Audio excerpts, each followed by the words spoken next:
We're going to go to Adam Green next, though. Adam Green is a friend of the show. Adam, I don't know if you know this, but there are a lot of Adam Green fans in the audience. They email me every once in a while and say, that they follow you around. Well, not literally, not like the town hall guys, but that they follow what you do at P-Trip. Are you familiar with that, Adam? Well, I am familiar with one George P. who emails me as well. I would just like to give a shout-out right now to George P. If you're out there. I'm a fan of yours, George. Okay, look at this. We got a love connection. a lot of love in the progressive community.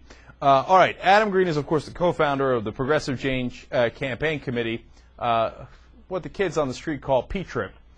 Adam, you guys are going after Ben Nelson. And Ben Nelson's crying uncle.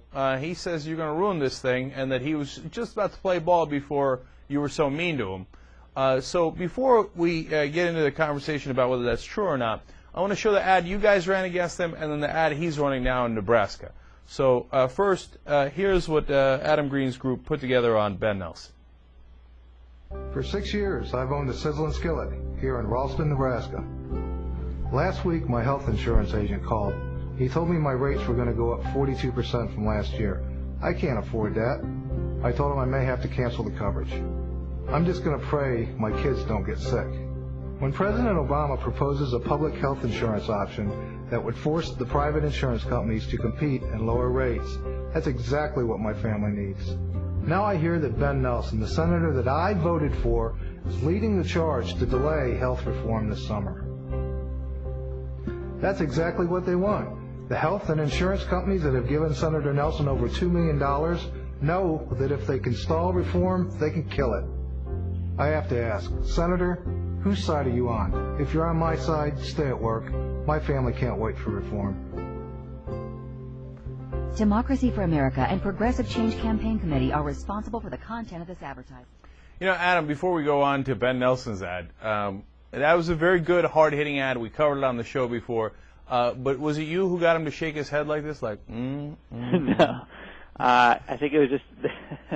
I was also really amused by that. The camera guy on the ground just got some really good shots. It was really pretty amazing. Okay, all right. Now, Senator Nelson wound up calling this gentleman, didn't he? He did.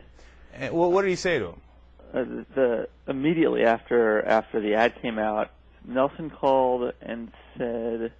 Actually, the first thing that happened was Nelson put out a statement saying that if grassroots groups keep airing ads like this, he might just kill reform, as if this is about him and his bruised ego.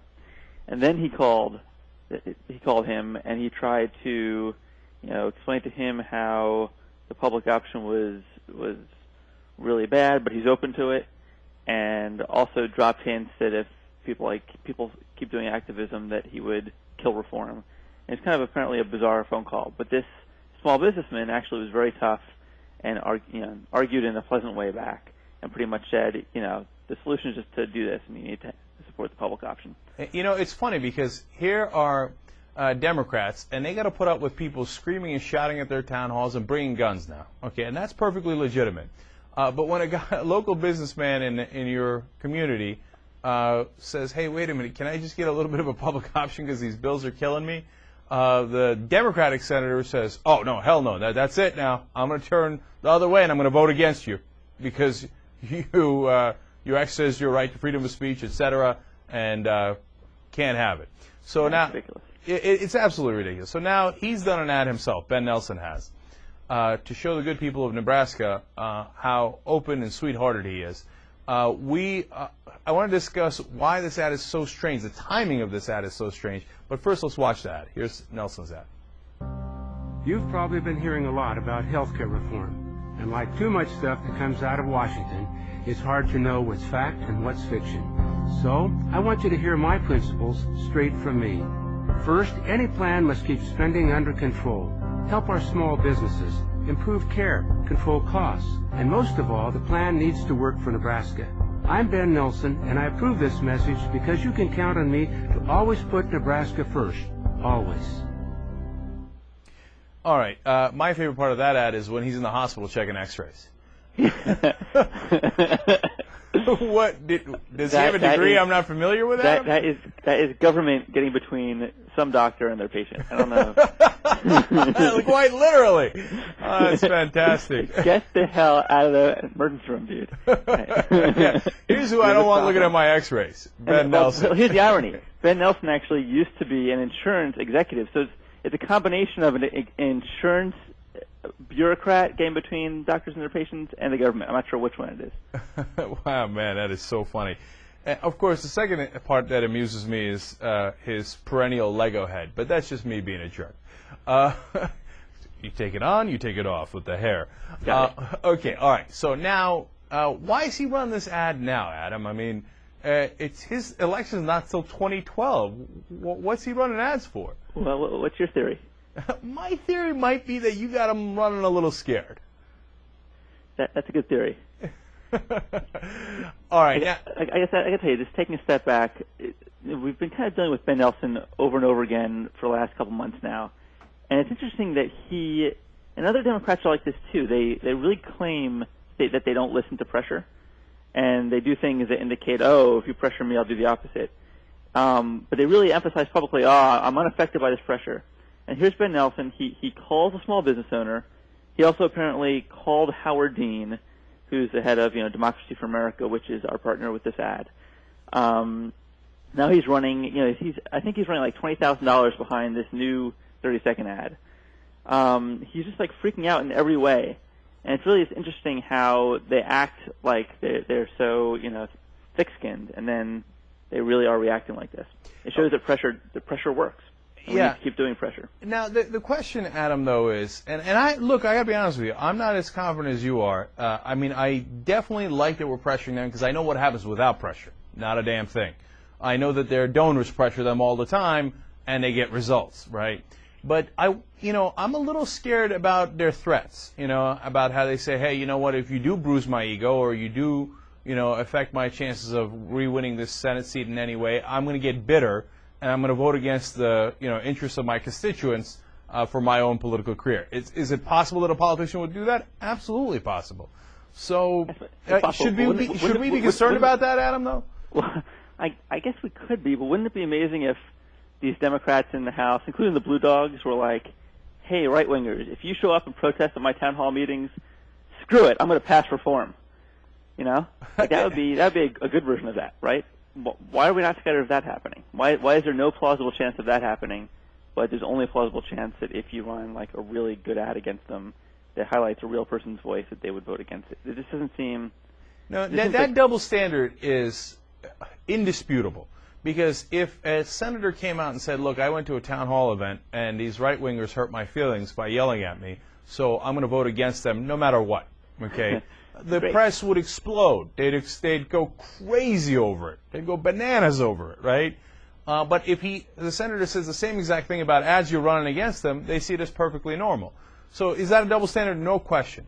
But on the actual vote, I mean, Adam, are you concerned a little bit that the press does let him get away with this double standard, and that he might go, you know what, the Pete Tripp and Howard Dean hurt my feelings, so I'm going to go ahead and vote against health care reform?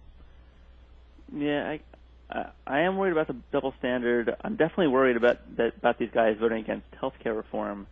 I don't think that if he votes against health care reform, that the PCCC would be the reason for it as much as like the $2 million he got from the health and insurance industries. I mean, I'm not confident. I'm not 100% confident that we'll be successful in pressuring him. I feel like he's feeling the heat, and I feel like we got to keep doing what we're doing, and hopefully we're changing the odds of whether he'll do the right or wrong thing. Yeah, there was a weird threat by the head of the lobbying group for the health insurance companies, Karen Ignani, yesterday, where she said, look, if you keep up this kind of pressure from the left, she mentioned no pressure from the right, of course, that, when you come back at the end of August, Congress might not do what you think they're going to do. That was kind of a veiled threat. I read it as, we own these guys, and, if you come at us a little too hard, we'll make sure they vote against health care reform. But under that scenario, if we believe their threats, then aren't we screwed anyway? It's not like the health insurance industry is going to say, oh, yeah, go ahead, vote for health care reform if we don't feel any pressure. right? We're damned if, in that way, no matter what, right, if we don't do the pressure. So we might as well at least take a chance on this. Yeah. I mean, that's totally true. I mean, it's very depressing to think about, right? You know, I feel like my personal views are just like, what, I don't know, it's really a democracy issue, right? And I want to think that, you know, on some issues that are below the radar, where the public never finds out about it, then corporate interest may win the day. But if we create enough clamor about something, then, you know, the environment is so different that politicians have to actually be responsive. But I feel like over the last 8 years or so, some of these basic rules of democracy just have been thrown out the door. And even on the most above-the-radar issue that everybody's paying attention to, politicians could still do the wrong thing. It's really depressing to think about. But that being said, I feel like things are changing, and, you know, PCCC was formed partly to get, you know, to a more progressive agenda passed and to have kind of a new source of pressure to reward good behavior among progressive Democrats, and in this case, to kind of have a stick that we wield at bad behavior. And I got to think that, you know, if we keep doing what we're doing, we'll eventually have more and more of an impact. That's my hope, at least. A caller on the show once told me, if you take them out and beat them with a stick, they will do. Yeah. The proverbial stick. But, all right, so one last question for you. You know, here's looking at the chessboard a little further down the road, Adam. All right, if we can get the Ben Nelsons and the Landrieux, et cetera, to at least not go along with a Republican filibuster of reform, assuming that the public option is in there, then we might be all right. But the guy who might stop it altogether is a guy named Harry Reid, because he's the one that's going to put together the different versions from coming out of the Health Committee and the Energy Committee. And he has the power to decide whether the public option goes in or out of that version that they're going to vote on. If it doesn't have it in there, yeah, they'll vote for it and they'll get it and it'll be useless. If it does have it in there, then we can go to the issue of whether they're going to join the Republican filibuster or not. So what are we doing to pressure Harry Reid? I don't know, but I would love a situation where the final decision maker was Harry Reid. Because if there's one person in the Democratic Party who loves to cave, it is Harry Reid. And I feel confident that if we actually have to pressure him, we can do it pretty easily. And that experience is partly drawn from the Fox fight, the Fox-Nevada debate fight that we had a couple of years ago. I feel like he is, he's horrible. And I kind of, eventually there will be a big fight with Harry Reid, I'm confident, next year. Hopefully it doesn't have to be this fight. But I could see a situation where progressives just say screw it and start running ads in his state, and, you know, everybody goes in, and then he buckles. Well, because nice. right but now, I'm actually more worried about it happening behind the scenes with the Ben Nelsons and stuff, and having, like, the vote never take place and there being no concrete decision.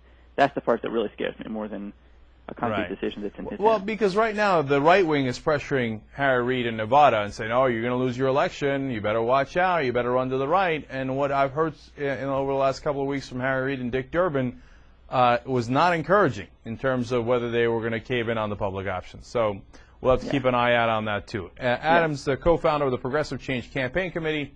Adam, thanks for joining us on the Young Turks. We appreciate it. Thank you very much. And for folks who want to get involved in the fight, they, of course, can go to boldprogressives.org, which is our website.